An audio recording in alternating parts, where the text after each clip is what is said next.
Rádio Piauí.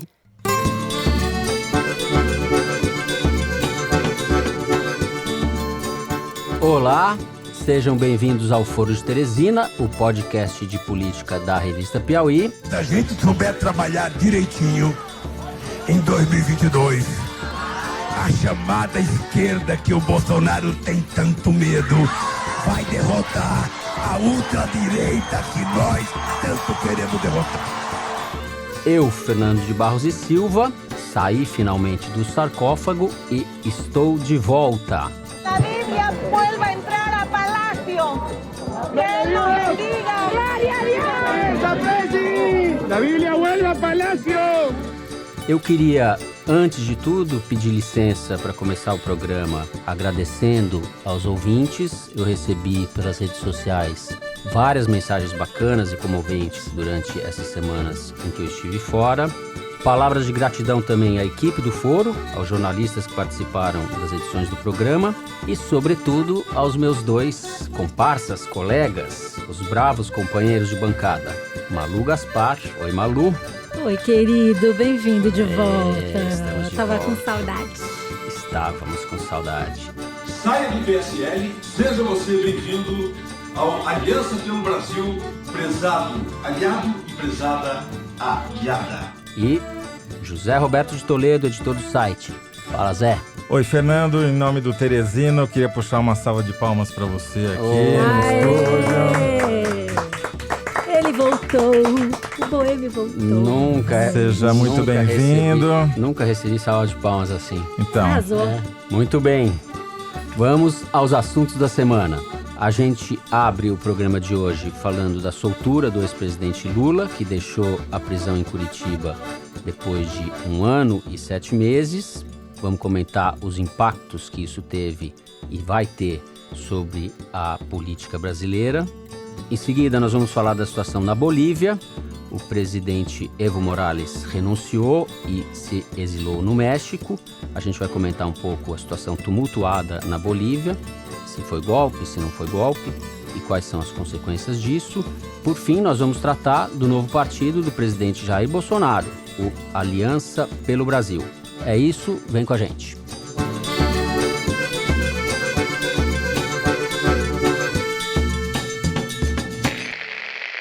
Na última sexta-feira, dia 8 de novembro, o ex-presidente Lula deixou a sede da Polícia Federal em Curitiba, onde estava preso desde abril do ano passado. Ele foi solto depois que o Supremo Tribunal Federal derrubou a regra que permitia a prisão após condenação em segunda instância.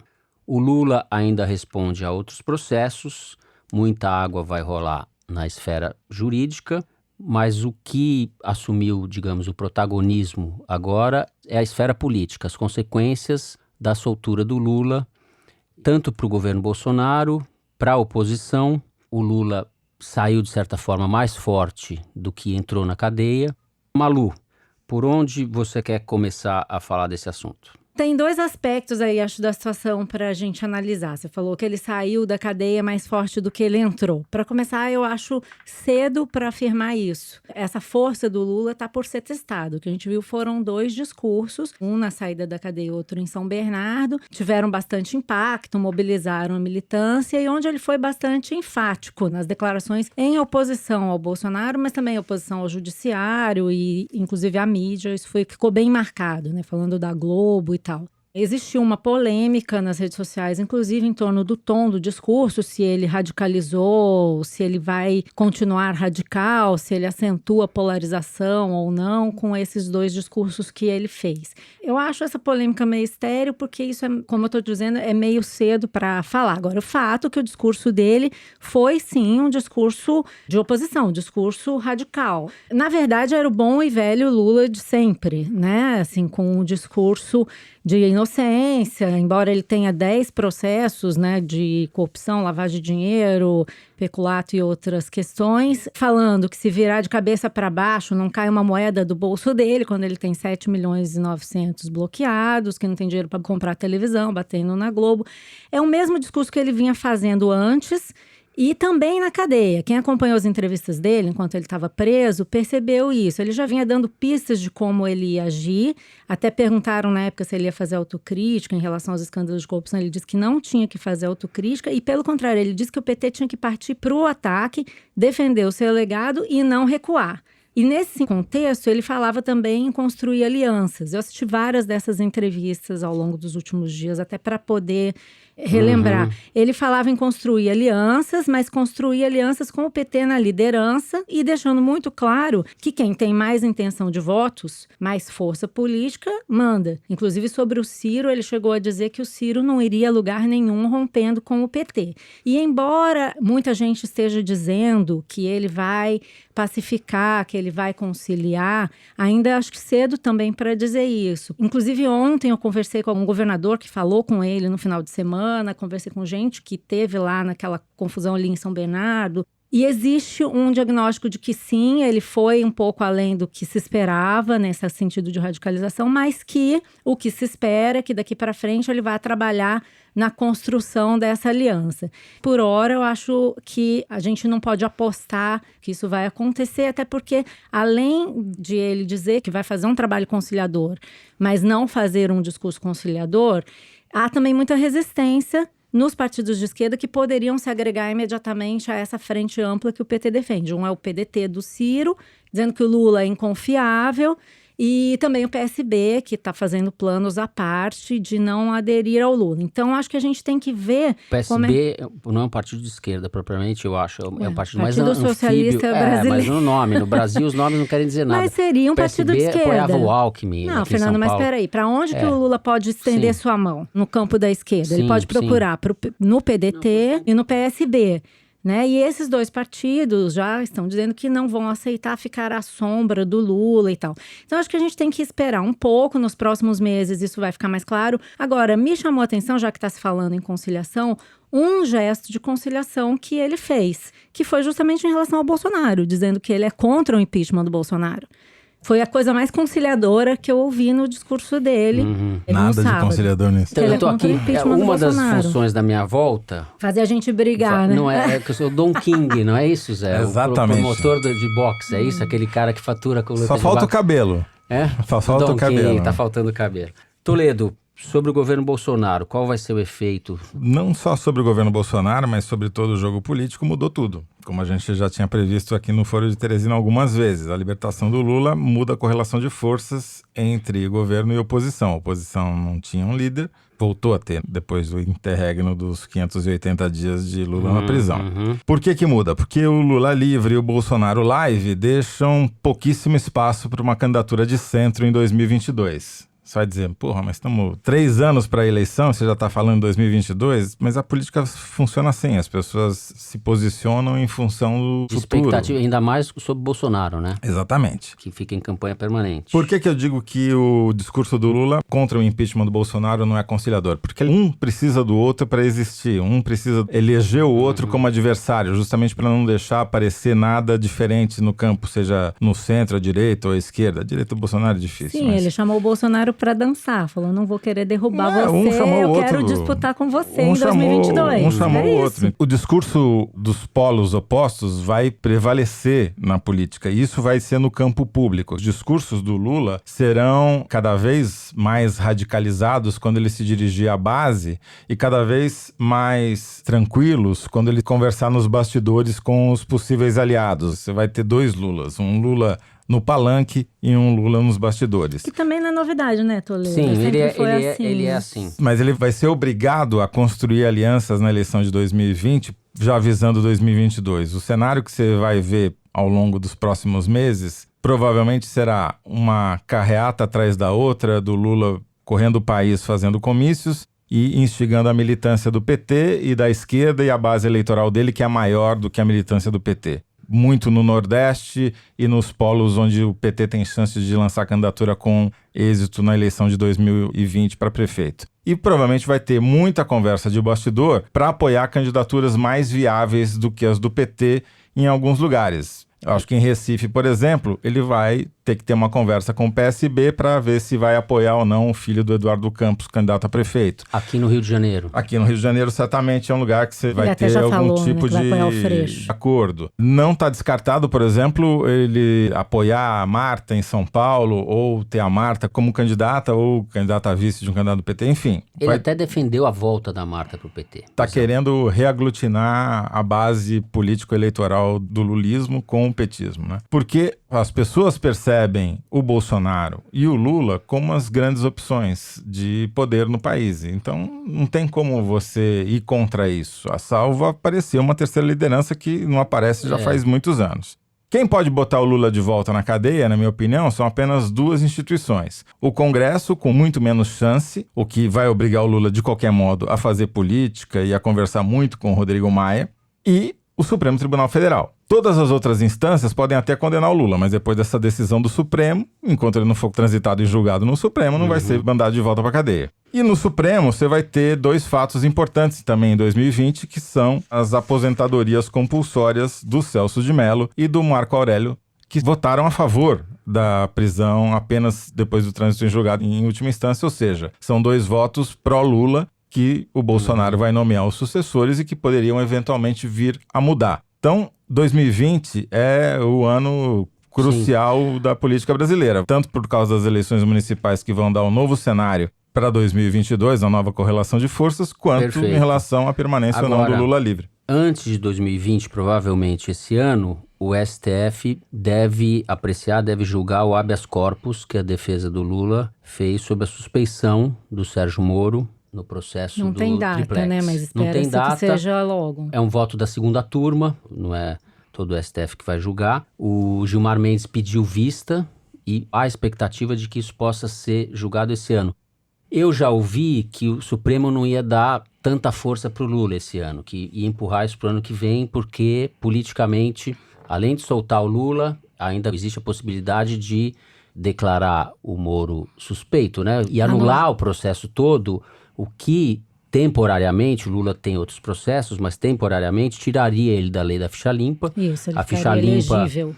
Ele ficaria elegível. Ele voltaria para o jogo político se o Supremo julgar que o Moro agiu de forma incorreta, e há inúmeros indícios para que isso aconteça. Agora, um pouco na linha do que o Toledo falou, quisera eu ter a disposição física do Lula. Fiquei impressionado com a Ele fez uma dieta regrada, ele descansou, ele mudou de rotina na cadeia, né? Ele tem uma disposição física, uma resiliência. Recuperou, Na verdade, ele já estava se preparando para a eleição. Ele estava fazendo Cooper todo dia. Pelo menos era o vídeo que eles botavam todo dia no Twitter do Lula correndo na esteira. Agora está obrigando esse povo todo que está entre ele e o Bolsonaro a ver o que vai fazer. Deve estar cheio de gente contratando um arqueteiro, o Luciano Huck, o Dória menos, porque o Dória vai tentar pegar a pista do Bolsonaro, enfim, mas toda essa gente, o Ciro, essa gente fica temporariamente numa sinuca de bico. Então, eu conversei com alguns marqueteiros que estão mapeando aí os discursos, tanto do bolsonarismo quanto na oposição, e conversei também com alguns bolsonaristas que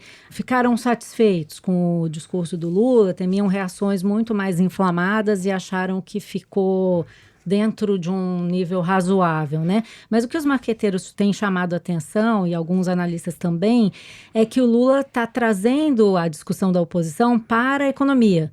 Alguns falam que a eleição de 2022 vai ser uma eleição sobre economia e crescimento econômico, outros falam que vai ser sobre desigualdade, o que, no fundo, está mais ou menos no mesmo rol retórico aí, né?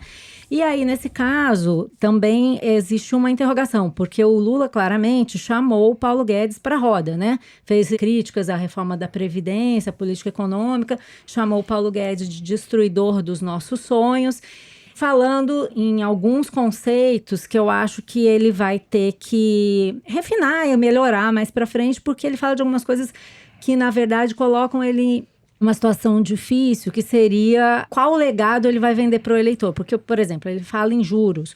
Os juros eram mais altos nos governos Lula e Dilma, os juros no cartão de crédito hoje estão no mesmo ponto que em 2011. Desemprego a mesma coisa. E, na verdade, ele tem 2 legados para defender. Ele pode defender o legado do governo dele, que foi um governo fiscalmente responsável, que teve avanços sociais. Mas o desemprego hoje é muito pior do que... Não, é igual, mesmo do ponto. que o do governo do Lula? Da Dilma. Ah, da Dilma. Ele tem 11,8 ali milhões de desempregados, tá certo. o mesmo ponto. O juro no cartão de crédito tá a mesma coisa. O que eu tô querendo dizer? Ele vai ter que escolher qual legado ele vai defender. Se ele vai defender o legado dele mesmo, que é o legado de um governo responsável, pelo menos no primeiro mandato, né? Não no segundo. Que fez programas sociais, teve avanço, reduziu a pobreza, teve crescimento econômico, ou o legado da Dilma, que é um governo mais intervencionista, que teve uma série de problemas e que acabou numa grande recessão. Eu tô vendo que ele já escolheu até porque, na verdade, ele deixou a Dilma de fora, né? A Dilma ficou em Buenos Aires enquanto ele fazia o discurso dele aqui. Tá claro que ele prefere defender o dele, mas não depende só dele. Né? Ele vai ser questionado sobre esse legado dos governos petistas. E a outra coisa que eu queria chamar a atenção é que ele reabilitou o Sérgio Moro no governo Bolsonaro. O Bolsonaro, nesses últimos dias, usou o Moro como escudo. Botou o Moro para responder ao Lula e tal.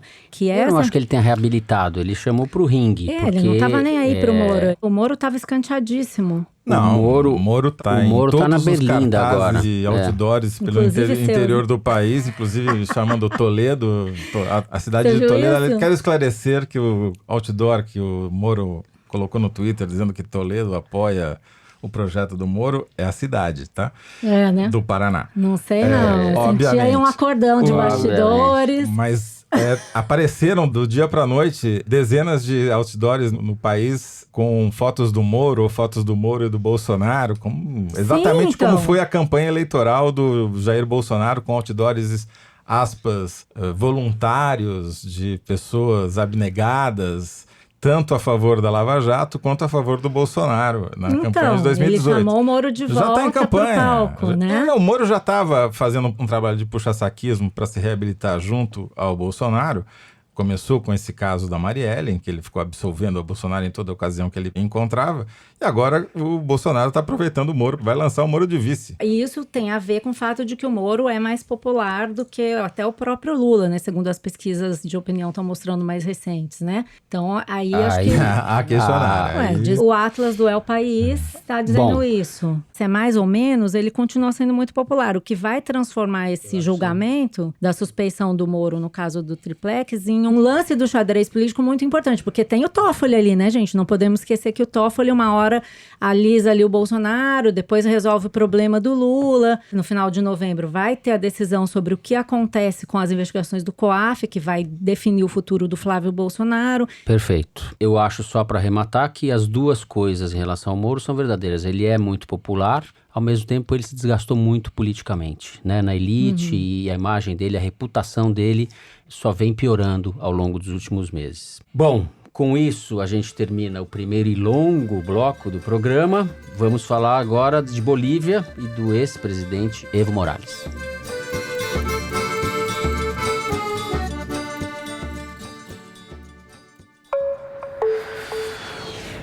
Esse episódio do Foro de Teresina tem o apoio de Max Milhas. Lá você encontra passagens aéreas mais baratas do que nos sites das companhias. E os ouvintes do Foro ainda têm um desconto extra. Na hora de fechar a compra, no site ou no aplicativo, é só usar o cupom FORO25 para ganhar R$25 de desconto na sua passagem. Max Milhas, o jeito inteligente de comprar passagens aéreas. Estamos na América Latina, tem país mais confuso que o Brasil. No último domingo, dia 10, o presidente Evo Morales, que estava no poder desde 2006, renunciou ao cargo em rede nacional, dizendo que foi vítima de um golpe civil, político e policial. Horas antes da renúncia, o comandante das Forças Armadas tinha sugerido que Evo renunciasse para pacificar o país. O comandante da polícia também foi na mesma linha. O país vinha numa série de protestos, em grande medida violentos, desde a eleição do Evo, no dia 20 de outubro. As eleições foram marcadas por uma série de irregularidades. A OEA, a Organização dos Estados Americanos, estava investigando e eram flagrantes as fraudes, sobretudo na apuração dos votos. O Evo ganhou com 47% dos votos, o segundo colocado teve 36,5%, pouco mais de 10% a menos. A regra boliviana diz que o candidato, para ganhar no primeiro turno, precisa ter mais de 40%, e o segundo colocado tem que ter pelo menos 10 pontos a menos que ele. O segundo colocado teve exatamente 10 pontos a menos que ele. Enfim, havia vários indícios de que a contagem dos votos foi fraudada. Evo Morales, a esta altura, está no México de López Obrador, e a situação na Bolívia é muito incerta. Enquanto a gente grava o programa, uma senadora, a Janine Añez Chaves, que não era a presidente do Senado, porque a presidente do Senado também renunciou com o Evo, o presidente da Câmara também, ela era a segunda vice-presidente, se autodeclarou presidente da Bolívia, sem que isso tivesse passado por votação do Congresso. Uma Guaidó. Ela é uma política conservadora. Quando o Lula foi solto, ela tuitou contra. Bom, diante desta confusão, foi golpe, foi revolta popular? Toledo. Foi golpe e foi revolta popular. Muito bem. É o que eu diria também. E eu acho que é importante a gente tentar localizar essa discussão, primeiro num histórico, né? O Oliver Stenquel, que é um professor da FGV, fez um tweet, a meu ver, brilhante, uns 2 dias atrás, em que ele pergunta: o Evo Morales foi o maior presidente da história da Bolívia? Foi. Particularmente depois de 2016, quando ele perdeu o referendo popular que previa a possibilidade de ele disputar mais um mandato, ele acabou desrespeitando o resultado desse referendo. Ele se tornou um autocrata que começou a dinamitar as instituições democráticas? Sim. Tentou roubar uma eleição? Aparentemente, sim. Tem troca de urna. E era a 4ª eleição, né? Ele foi eleito em 2006, reeleito em 2010, daí fez uma mudança constitucional para poder ser candidato de novo na eleição seguinte, e em 2016, para poder disputar um 4º mandato, ele fez uma mudança constitucional que precisaria ser referendada por voto popular, e ele perdeu esse referendo. Foi derrotado e mesmo assim deu um golpe na Supremo e chegou lá. Outro golpe. Então foi um golpe e um contragolpe. Agora, os militares chegarem na televisão e sugerirem que o presidente saia depois da casa do presidente, da irmã do presidente, do primo do presidente ter sido atacada por uma massa popular, é golpe. Sugerir, né, Toledo? Exato. Sugerir. Especialmente na América Latina. Tem outro nome na nossa língua. Então foi golpe e foi um levante popular, foi as duas coisas. E não tem santo nessa história, nem de um lado, nem do outro. Eu acho que essa conversa de Guerra Fria, como o Fischer, que é um repórter do New York Times, escreveu ontem, não cabe mais. A gente tem que partir para os 50 tons de cinza que fazem parte da nossa história e da nossa putaria, né? E ao mesmo tempo chamar as coisas pelo nome. Foi golpe, de fato. Sim. O Fernando Bizarro, que é o pesquisador do Centro de Estudos Latino-Americanos de Harvard, diz uma coisa interessante. Ele fala: pode haver golpe contra líderes autoritários. A definição de golpe é a remoção inconstitucional do chefe de governo por atores dentro do próprio governo. Foi o que aconteceu. E tem autogolpe também, acho que ele fala isso. Eu vi esses tweets dele, é interessante. É interessante. E tem uma diferença que é importante a gente notar, porque isso se aplica a todos os países latino-americanos, e não só da América Latina, mas de outros continentes também, que já faz alguns anos que os militares não usam mais tanque de guerra na rua para dar golpe. Eles pegam carona em levantes populares, seja para sugerir que o presidente da Bolívia deixe o cargo, seja para sugerir que o Supremo Tribunal Federal não julgue a segunda instância, como aconteceu com o chefe do Exército aqui no Brasil na eleição de 2018. Eles tentaram aplicar o mesmo golpe de novo e não colou dessa vez, né? Então, mudou. As forças policiais se infiltram nas manifestações, como aconteceu aqui no Rio de Janeiro, flagrantemente, tem vídeo mostrando isso, para ajudar a derrubar o Cabral, o governador. O jogo mudou, é outro cenário, é mais difícil de dizer quem está de qual lado, e certamente não tem nenhum mocinho e nenhum bandido. Todo mundo é tudo. É quântico. É tudo e quase nada. É tudo, Maria tudo Lúcia. E nada é nada. Opa, é o Tim Maia. Fiquei frustrada, porque eu queria discordar do Toledo, mas não posso, né? Porque ele roubou a minha falha. Eu ia dizer isso. Foi um golpe. Já me acusou de roubo. É o ladrão. É pior. Paulo Maluf Você. diria: Toledo na base de um ladrão. Olha isso. É o ladrão. Ladrão de ideias, ladrão de Maluf, frase. Como você chama uma pessoa que rouba a sua ideia? O Toledo é um ladrão. E prestidigitador, porque eu adivinhei o que ela ia falar e falei antes. Roubou tudo, foi injusto, foi fraude. Eu vou chamar o EA aqui pra essa... Não, mas é isso. Tanto foi golpe agora, como foi golpe antes. Quando você vai ler sobre o processo, analisar o processo todo como aconteceu, fica evidente que havia ali um processo de, não sei se existe essa palavra, autocratização, mas era uma venezuelização da Bolívia. Essa coisa do quarto mandato já estava completamente fora de cogitação. Inclusive, o que aconteceu lá foi que ele perdeu apoio também dos setores que o apoiavam, o sindicalismo, alguns grupos indígenas, a igreja, porque ele deu um golpe na Constituição, foi um golpe judiciário, como se diz, né? E por quê? Porque em 2016 o Evo Morales fez um plebiscito consultando a população sobre se ele poderia ou não disputar esse quarto mandato.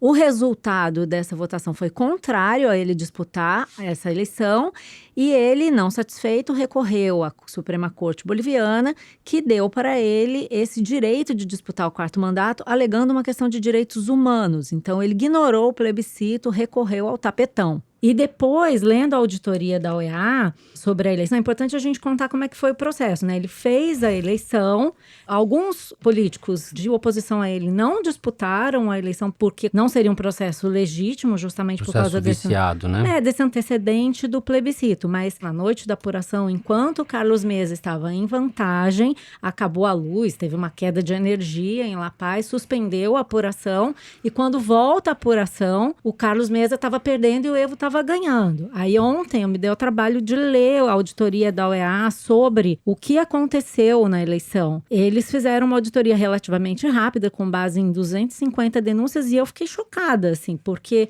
primeiro eles constataram que as informações sobre a apuração passavam por um servidor clandestino que não estava certificado entre os servidores de dados pelo Tribunal Eleitoral Boliviano. Foram tentar ouvir o técnico que fazia a transferência dos dados. E o cara disse que não sabia quem operava o tal servidor clandestino. As 350 máquinas de registro e processamento de informação mandavam os dados para esse servidor clandestino e ninguém sabe quem mexia.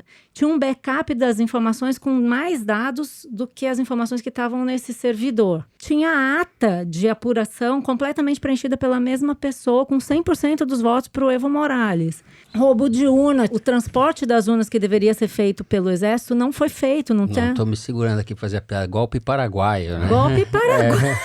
Boliviano. Não xingue o Paraguai. O Paraguai é o único país que tá... O Chile tá... Tá estável. Venezuela, Equador, Chile, Bolívia. Paraguai tá bem. Brasil também, essa confusão. O Paraguai, exemplo de democracia. É muito impressionante porque daí, quando a OEA faz o levantamento e diz que a eleição foi fraudada, falou, olha, recomendamos a realização de novas eleições. O primeiro impulso do Evo foi não fazer. Depois ele percebeu que a coisa estava feia, falou, vou fazer outra, mas vou disputar. E aí teve uma nova grita, você vai disputar? É justo a sua permanência na eleição depois de tudo isso? Então a situação é bem complicada. E por outro lado, o que o militar está dizendo quando ele está sugerindo que o cara saia com uma ordem de prisão na casa dele? Óbvio que também é um golpe. Claro, né? É quem tem o monopólio do uso da violência, né? Do uso da força. A situação é super complexa. O que resta pra gente é torcer para que, de alguma forma, as forças agora se acomodem e retornem o país a um rito democrático normal. Porque nem o que havia antes da eleição estava sendo uma democracia. Imagina se acontece aqui. Se o Bolsonaro faz uma coisa dessa, seria o Bolsonaro, golpe. Inclusive, já sugeriu a solução para a Bolívia, que é o voto impresso, né? Não, que adiantaria muito, porque o voto no Brasil não é igual lá. O voto lá é impresso. É uma cartolina de 1 metro de largura e foi roubado porque é impresso. Justamente. Os caras trocavam a urna. Ele pegava a urna com os votos do mês e botava a urna com o voto no... Pô, o que eu acho que dá pra gente trazer pro Brasil são duas coisas. Primeiro, que o conceito de alternância no poder, ele precisa ser exercido. Porque senão você acumula tensão só de um lado e esse lado acaba reagindo, seja democraticamente, viabilizando uma candidatura de oposição, seja dando um golpe. Ninguém fica importante quieto. notar, né, Toledo, que isso não tem nada a ver com o modelo econômico. Você teve problemas em países liberais e agora em países que são de esquerda, governos mais socialistas. Só então, para registrar, por que o Stenkel falou que o Evo Morales foi o melhor presidente da história da Bolívia? Justamente por causa dos indicadores econômicos. Sim. Foi quem promoveu o crescimento médio de 5% ao ano, quando ninguém na América Latina fazia a mas mesma no Chile coisa. também teve redução da pobreza. Teve uma redução inacreditável, né, da desigualdade durante os mandatos dele. Quer dizer, do ponto de vista econômico, ele foi um sucesso.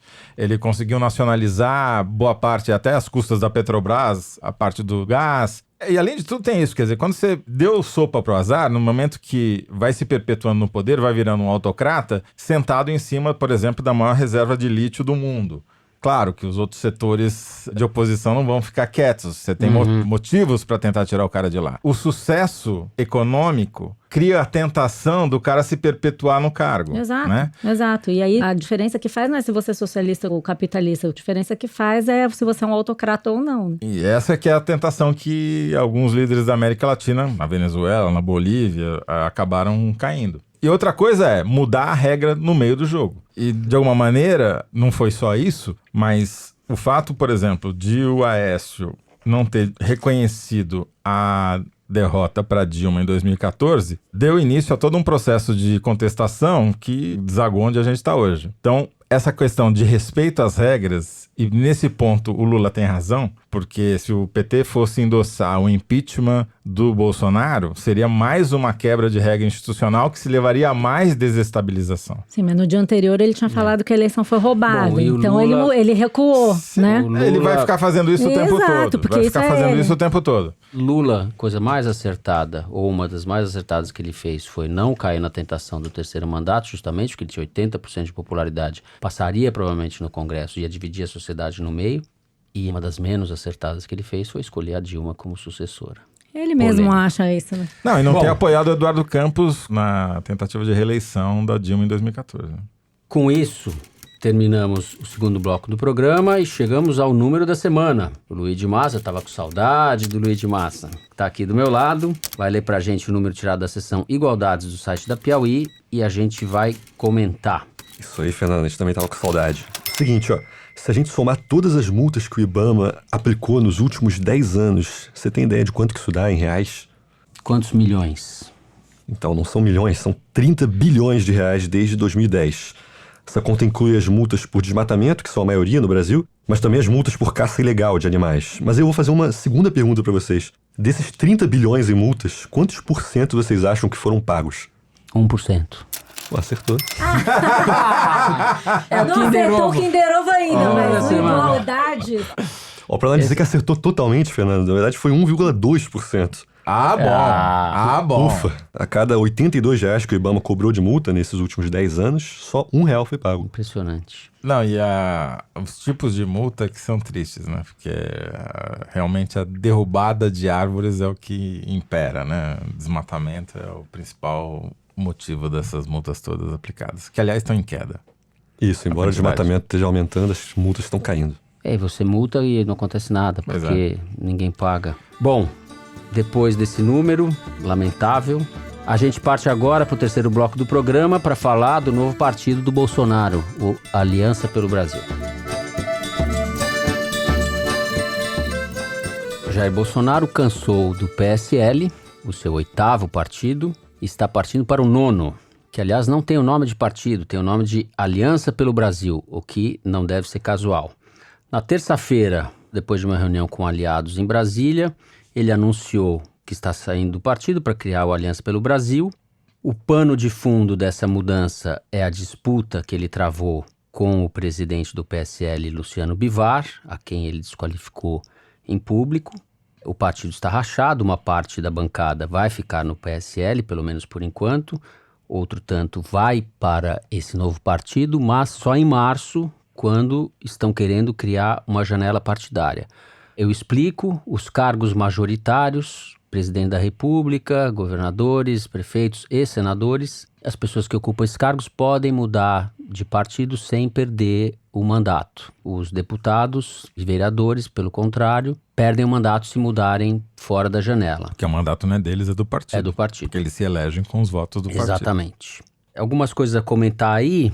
Primeiro, a aposta na desinstitucionalização, esse palavrão, da política que o Bolsonaro vai promovendo, né? Ele vai pulando de partido, ele não tá nem aí para nenhum partido. Esse gesto dele dá mais uma volta no parafuso dessa exploração da descrença na política. Eu acho que ele vai até o infinito com isso. E cria esse partido que é quase um antipartido para salvar o Brasil dos pilantras, dos larápios, etc., conforme foi anunciado no programa desse negócio. O programa são os tweets. Os tweets do Eduardo Bolsonaro. Exato. Malu, o que vai acontecer com isso daí?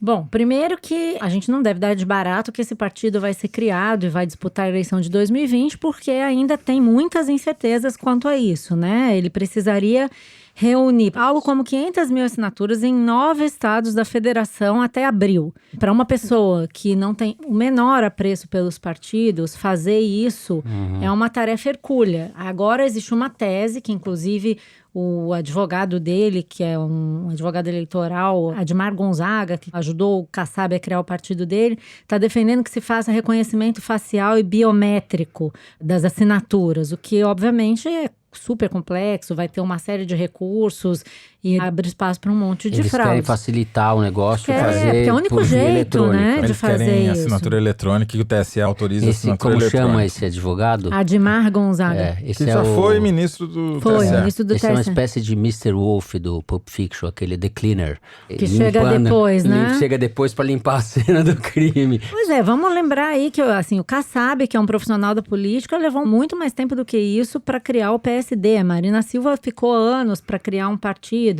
E eu falei com uma pessoa que conhece bem o Bolsonaro, que trabalhou com ele na campanha, que até fez uma piadinha. Falou assim, ele vai conseguir em uns 5 anos se não chover.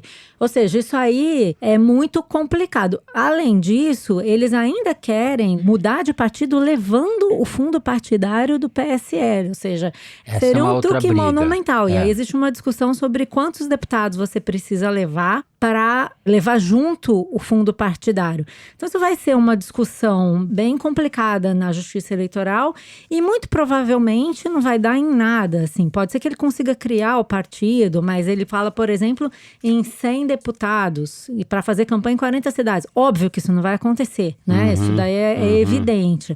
Agora, para quem conhece o Bolsonaro, não surpreende nem um pouco. Conversando com essas pessoas que estiveram com ele na campanha, o testemunho é justamente esse, que desde a campanha ele já tinha esse cenário em mente. Ele se filiou ao PSL porque ele precisava de uma legenda para concorrer, mas desde o início falava para quem quisesse ouvir ali no núcleo da campanha que ele não confiava no Bivar, que ele tinha uma implicância desde o início da campanha com a seguradora do Bivar. O Bivar tem uma seguradora chamada Excelsior, que acabou de tomar um golpe grande aí com a nova regra que ele baixou uma medida provisória acabando com a cobrança com o DPVAT, né, que é o seguro obrigatório de veículos. E o negócio do Bivar é justamente isso. Ele os ganha negócios do com Bivar isso. em cheio. Então, desde a campanha ele já falava que ele tinha uma desconfiança com a seguradora do Bivar. E conversando com as pessoas do entorno do presidente hoje, eles dizem isso, que o presidente acha que não precisa de partido, que os deputados vão segui-lo de qualquer forma por sua imagem, pela popularidade. Ocorre que agora, diferentemente da situação anterior, o fundo partidário do PSL é bastante grande, né? São 400 milhões só para a eleição. Então, tem que ver isso daí, né? Se os deputados realmente vão segui-lo. Um presidente que o tempo todo desfaz dos seus aliados, né? Que vai deixando as pessoas pelo caminho e difamando essas pessoas à medida que elas não servem mais. Então, tem todo um contexto aí para ser analisado, né? Sem falar que o presidente, como chefe de partido, isso aconteceu no PSC, quando ele foi do PSC, depois aconteceu no Patriota, quando ele ensaiou ir para o Patriota, e depois no PSL, ele só topa ir para o partido se ele tiver controle de tudo. Isso é porque o Bolsonaro não gosta de política, né? O Queiroz que o diga. Exatamente. Não gosta das práticas antigas. Agora, o fato é que o presidente não está nem aí para o partido. Ele saiu do partido para dar uma resposta ao Bivar, para fazer uma sinalização de força política, e eu acho que um pouco de forma irrefletida. Né? Tem gente que aposta que ele ainda pode vir a recuar se ele não conseguir formar esse partido. Ele pode pedir pinico para o Bivar e falar, então, cheguei de volta aqui, não sei o quê. porque, na verdade, ele talvez não tenha previsto os efeitos, né? Muita gente aposta, e o DEM está fazendo esse movimento, que os remanescentes no PSL poderiam se juntar com o DEM ou com outro partido. Aí ele vai ter botado a azeitona na empada do Rodrigo Maia, de outros líderes que estão esperando para crescer aí no contexto político. Já botou. Já botou porque ele criou um racha dentro do próprio partido e essa ala anti-bolsonarista agora virou moeda de troca nas votações que não forem, digamos assim, ideológicas, que não prejudiquem esses deputados na hora de disputar uma eleição. Dando números para o que você falou, Malu, na média, um partido no Brasil demora quase 2 anos para ser criado. Ou seja, seria só para a eleição de 2022 com sorte. E perder a eleição municipal é muito grave para um partido, porque é no município que você cria a base de militância e mais, a máquina partidária, né? Onde você elege vereador e prefeito que vão fazer campanha para deputado, que vão ajudar você a se eleger presidente. Então, é um passo em falso, completamente não planejado. O partido que demorou menos tempo, segundo o levantamento feito pelo Drive Poder 360, foi o PSD do Kassab, que demorou 193 dias. Se ele repetisse esse recorde do Kassab, que é difícil, o partido do Bolsonaro, a Aliança pelo Brasil, só estaria fundada e reconhecida em 24 de maio de 2020. Portanto, a menos de 6 meses da eleição de 2020, portanto, não poderia lançar candidato nessa eleição. O que é suicídio político, na minha opinião. Então, não sei como é que eles vão fazer daqui para frente, mas é um trabalho muito difícil que eles têm. Não é só fazer o logo. O logo é fácil. O duro é fundar diretório em todas as cidades e conseguir as assinaturas, né? Vão fazer lobby no TSE? Vão pressionar o Toffoli para ajudar? Já devem estar pressionando. Aliás, já devem ter até algum tipo de compromisso, porque o Bolsonaro fica fulo da vida com os filhos toda vez que eles falam mal do Supremo. Do ponto de vista institucional, o PSL era claramente um partido de aluguel, sempre foi. O Bolsonaro alugou o partido, como a gente usou a metáfora da última vez, tentou jogar fora o motorista do Uber e ficar com o carro, não conseguiu, Bivar relutou, tem a máquina na mão, e vai criar um fenômeno muito curioso. Se ele tiver êxito em tirar mais do que 50% dos deputados do partido, a Justiça Eleitoral vai se ver com um problema nas mãos que ela nunca tinha se visto antes. Como manter 100 milhões de fundo partidário para um partido que não tem nem mais 30 deputados? Essa é uma questão. Essa é uma questão nova que vai gerar uma discussão. Agora, esse dinheiro vai para alguém ou esse dinheiro some? Duvido que os políticos vão querer repartir entre eles. Você já viu sumir dinheiro na política? Em fundo eleitoral, de jeito nenhum. É óbvio, mas o que vai acontecer? Os outros partidos vão falar, não, redistribui. Agora, também é possível que o Bolsonaro se acerte aí com esse patriota e coloque todo mundo nesse novo Uber, né? Nesse novo ônibus. Ser também. Não resolve, né? Porque você adia o problema. Uma coisa eu posso dizer para vocês, não terá ajuda de Carluxo. Carlos Bolsonaro não o ajudará. Por quê? Apurei aqui para vocês, estavam todos se perguntando por que o Carlos Bolsonaro saiu das redes sociais. Foi uma novidade dessa semana que quem entrava no endereço do Carlos Bolsonaro no Twitter recebia uma resposta. User not found. Usuário não encontrado. O Carlos Bolsonaro sumiu do Twitter e das redes sociais. Falaram que era porque ele estava irritado com algumas decisões do pai, né? Foi publicado isso até na coluna do Lauro Jardim. E eu fui tentar saber com que exatamente ele está irritado. E o que eu ouvi de pessoas muito próximas é que é o seguinte, ele está insatisfeito com a atitude do pai em relação ao STF, porque ele acha que o Bolsonaro nunca poderia ter ficado quieto com a libertação do Lula, com a decisão do STF de acabar com a prisão em segunda instância. Ele sabe que o pai fez isso porque ele não pode bater no Toffoli por causa do irmão do Flávio Bolsonaro, de todas as questões do Flávio Bolsonaro no Supremo. Para quem não sabe, não leu nosso perfil, Carlos Bolsonaro e Flávio Bolsonaro se detestam. E aí, o que o Carlos acha? Que, inclusive, essa mudança de partido também está sendo motivada pela polêmica do Flávio. Ele acha que o Flávio... Polêmica do Flávio qual é? Do Laranjal, do Queiroz, das rachadinhas e tudo. E por causa de toda essa instabilidade dentro do partido, por causa de todas as decisões que o Bolsonaro teve que tomar para defender o irmão, eles estão se vendo nessa situação, que é uma situação ruim. O que ele diz para os amigos? Só tem eu para defender. Todo mundo faz besteira e eu vou defender. Agora, então, cansei. Lembrando que o Carlos Bolsonaro não é filiado ao PSL. Quando o Jair Bolsonaro foi para o PSL, o Carlos ficou no PSC. PSC. E agora o que ele está dizendo é que ele não vai se envolver com essa questão do partido.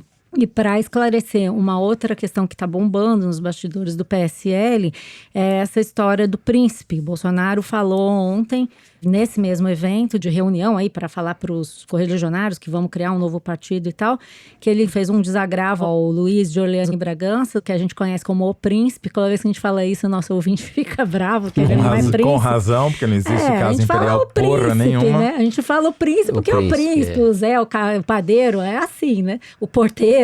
E ele diz que é o príncipe. Você pode falar que nem o cônjuge. Eu queria pedir escusas. Tem o cônjuge e tem o príncipe. Na verdade, o príncipe e o cônjuge são a mesma pessoa, porque o Bolsonaro disse que casou errado casou com o Mourão, que ele queria ser cônjuge do príncipe.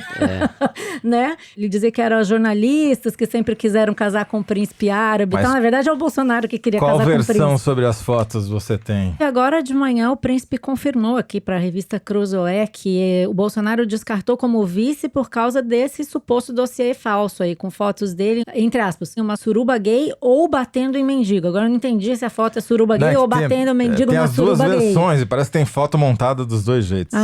Pensei que ele tava na suruba gay batendo no mendigo na suruba. Agora, quem será que montou essas fotos? Mendigo na suruba gay.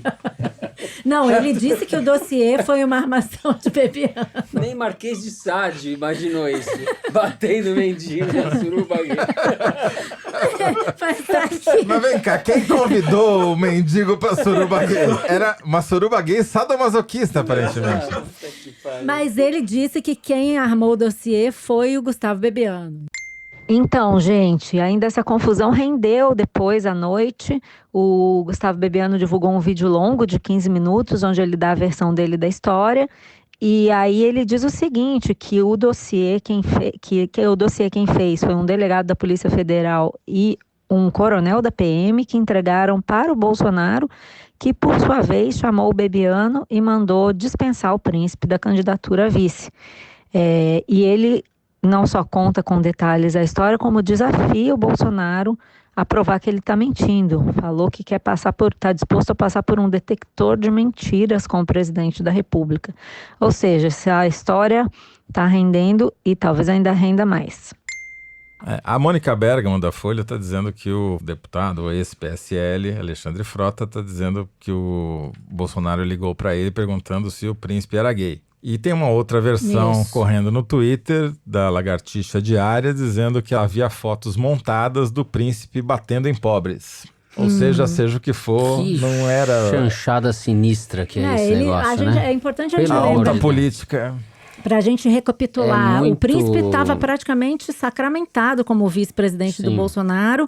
E naquele dia, naquela manhã, do dia que haveria a convenção que oficializaria ele como candidato, eles tiraram o Mourão da manga, né? O general Mourão apareceu como solução de última hora. Às 5 da manhã, do dia da convenção, segundo Alexandre Frota, o Bolsonaro ligou para ele pedindo o telefone do Levi Fidelix, que é o dono... Os personagens, que é o partido com o qual ele se coligou e que deu o Mourão ao Brasil. Se o príncipe é gay, se não é gay. Os personagens são péssimos, as brigas são por motivos paroquiais, é tudo vulgar, é cafona, é horrível. Essa gente é horrorosa. E você acha que vão conseguir formar um partido? Eles não conseguem nem se entender sobre o... E as brigas são você não entende direito. É o único partido que mereceria ser chamado partido, porque eles são partes que se repartem o tempo todo, e não chama aliança. Aliança. Uma bela aliança, hein? Ontem o Eduardo Bolsonaro tweetou: faremos do tsunami de 2018 uma onda permanente, com base sólida conservadora.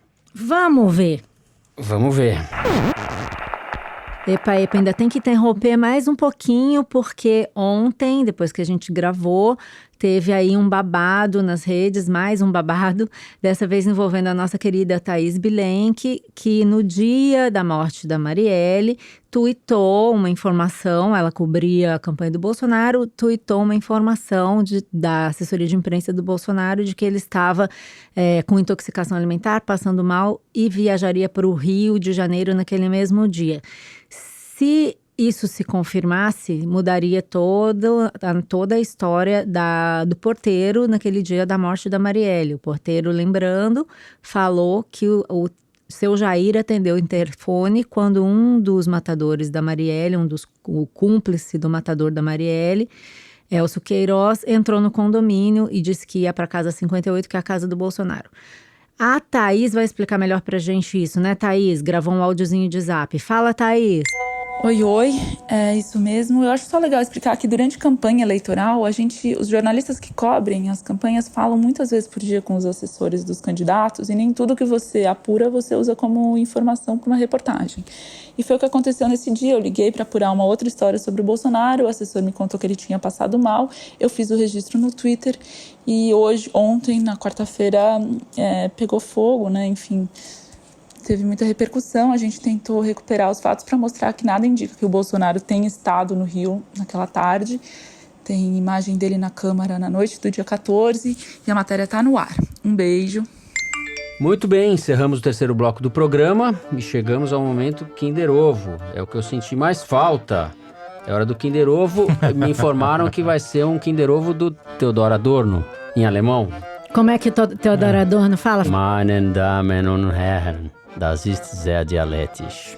Traduzindo? Traduzindo tá as coisas erradas. Só pensa as coisas erradas. Traduzindo. Isso é muito dialético, Fernando. As coisas erradas é muito bom. Solta aí. Uma capa. Henrique Meirelles. De algum tempo. Nem começou o negócio. Ele bota os meus personagens no Kinder Ovo. Exatamente. A confissão. Temos uma confissão aqui de que o diretor é comprado. Ele ilustra esse aspecto da chegada. Bota os meus personagens. Isso da CPI, em qualquer lugar. Né? Do mundo digital ao setor financeiro, com a ideia, com a figura assim de um vasto porco, né, que seria o mercado financeiro gordo, etc., e que começa a ser devorado, né, por uma série de pequenos animais que, na visão do Economist, seriam as fintechs. O cara não falou porra nenhuma.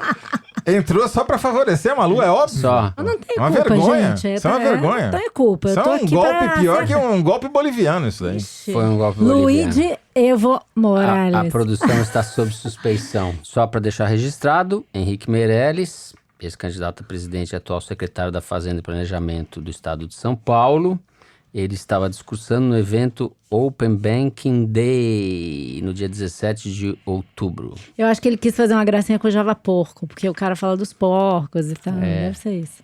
Bom, depois desse Kinder Ovo, era de fato um Kinder Ovo, porque ele tem um ovo na boca, quando fala, é um Kinder Ovo de verdade. Ai, meu Deus.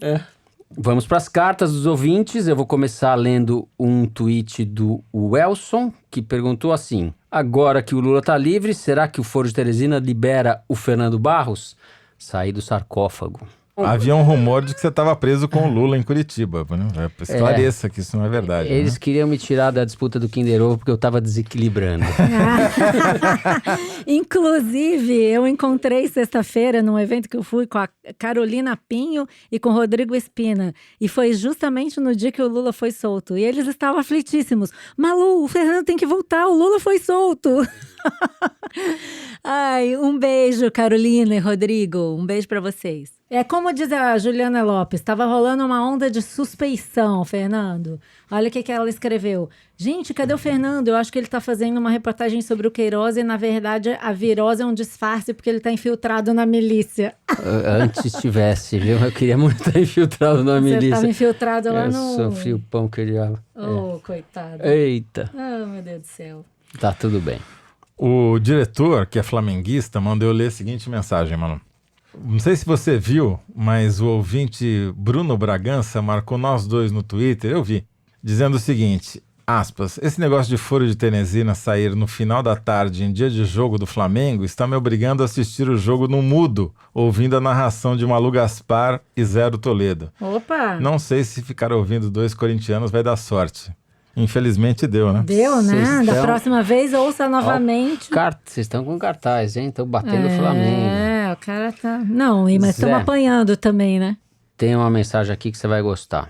O Antônio Carlos Diegues tuitou o seguinte: amigos, criei meu Twitter só para compartilhar um sonho. Depois de algumas cervejas num churrasco, tive pesadelos em que era atacado por uma milícia de javaporcos furiosíssimos. Eu gritava tentando me defender. Parem, não estão me reconhecendo? Sou amigo do Teresino. Bom. Acho que não resolveu muito o problema, né? Ai, meu Deus. O javaporco já entrou pra seara do Freud agora, já tá no subconsciente das pessoas. Sim. Ai, meu Deus do céu. Posso ler o desaforo? É uma ouvinte que assina no Twitter como a burguesa Rada de Kiev. Ela disse assim: prezados Toledo e Malu, não falem que o sinistro do meio ambiente não sabe o que diz, pois ele sabe muito bem. A mentira, a desinformação e a infâmia são parte da razão pela qual ele foi colocado ali e permanece no cargo. Opa, tá bom, então.